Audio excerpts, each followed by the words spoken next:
అన్ని రాజకీయ పార్టీ నేతలను కూడా మేము కలుస్తాము. ఈసారి ఎన్నికలలో బీసీలకు ఎంపీ టికెట్ ఇవ్వాలనేది వాళ్ళు డిమాండ్ చేస్తారు. మంచిదే కదా, దీన్ని చాలా ఆహ్వానిస్తున్నాను. మంచి బీసీ. ఇప్పుడు కాల్మనీ వ్యాపారం చేసి కోట్లు సంపాదించేవాళ్ళు బీసీలు కాదు.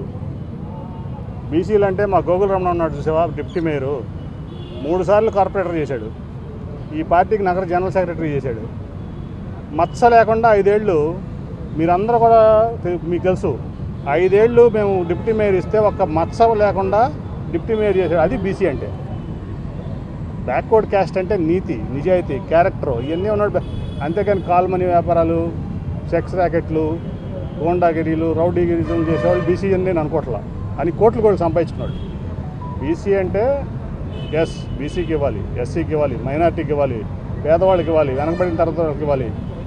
అటు నిరుపేదవాళ్ళైనా క్యారెక్టర్ వాళ్ళ కాళ్ళదండం పెడతాం. మేము కాళ్ళకి వంగి నమస్కారం పెడతాం, వాళ్ళ ఇంట్లోకి వెళ్ళి భోంచేస్తాం, వాళ్ళు వండితే బయట నుంచి తెచ్చి కాదు.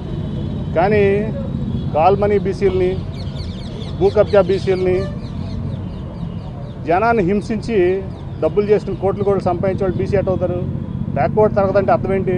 ఆర్థికంగా వెనకబడి ఉన్నటువంటి తరగతులు బ్యాక్వర్డ్ తరగతులు. అందుకని 1000 కోట్లు, 1,00,000 కోట్లు మూటలు కట్టి అక్రమంగా సంపాదించి, నీతిగా సంపాదిస్తే okay, well done, we'll appreciate. But ఇవన్నీ బీసీల కింద వస్తాయని అనుకోవట్లా. బీసీ అంటే మా గోగుల రమణ. బీసీ అంటే ఇంకా చాలామంది ఉన్నారు ఈ నగరంలో. మా పెందుర్తి సీను బీసీఏ అక్కడ ఉన్నాడు. ఈ పార్టీ కోసం దాదాపు 35 ఏళ్ళ నుంచి ఇంతవరకు పదవి లేకుండా కష్టపడుతున్నాడు. వీళ్ళందరూ బీసీలేగా ఉన్నారు, మంచి బీసీలు ఉన్నారు. ఇస్తే చాలా స్వాగతిస్తాను, నేనే గెలిపించుకొస్తాను.